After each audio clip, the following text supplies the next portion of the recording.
24-এর বাংলাদেশ জুলাই এই জন্য ছিল। পুলিশের হাতে লাঠিচার্জ করে ছিল।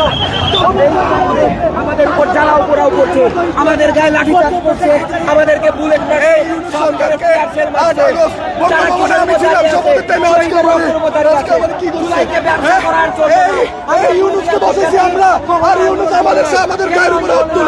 আমাদের যৌক্তিক দাবিতে তারা যৌক্তিক দাবিকে সুরাহা করতে পারতো, তারা এসে বলতে পারতো আমরা কথা বলতেছি।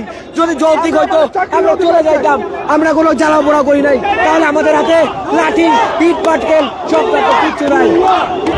আপনারা দেখেছেন আমাদের উপর পুলিশ মুহুর্মুহুর টিয়ারশেল নিক্ষেপ করেছে, সাউন্ড গ্রেনেড নিক্ষেপ করেছে, আমাদেরকে তারা লাঠি চার্জ করেছে, জল কামান দিয়ে পানি ছুঁড়েছে।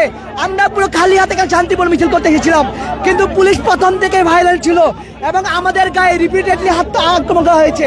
হাসিনা যে কাজ করেছে, ইন্টারিম গভর্নমেন্টের পুলিশ সেম কাজ করছে। আমরা বিশ্বাস করি চুয়েট বুয়েটের মেধাবী শিক্ষার্থীদের সাথে যখন এরকম আচরণ করা হয়, আমরা বিশ্বাস করি এই দেশে কখনো মেধাবীদের মূল্যায়ন করা হবে না। আমরা আমাদের মতো শান্তিমতো অবস্থান নিচ্ছিলাম, তাদের মধ্যে কিছু কিছু ব্যক্তি আগে এগিয়ে গিয়েছিল, তারা হঠাৎ আমাদের উপর সাউন্ড গ্রেনেড এবং টিয়ার সেল মারা শুরু করে। এটার কোনো আমরা হতবাক। যে কোটা প্রথা অপসারণ করতে গিয়ে হাজার হাজার ছাত্র প্রাণ দিছে, সেই হাজার হাজার ছাত্রের প্রাণের উপর দিয়ে এই সরকার গঠিত হয়েছে।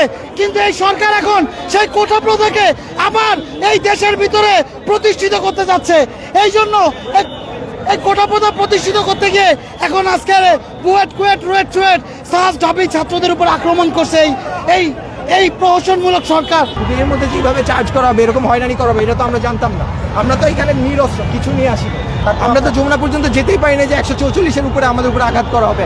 যমুনার তো কাছেও যায়নি আমরা। এই রাস্তা থেকে যাওয়ার সময় না আমাদের সাথে পুলিশ কোনো কনভারসেশনে ছিল, ওনারা আমাদের পাশে ছিল, একবারও বলে না যে এখানে চার্জ করার ব্যবস্থা আছে, টিয়ার সেল ব্যবস্থা আছে।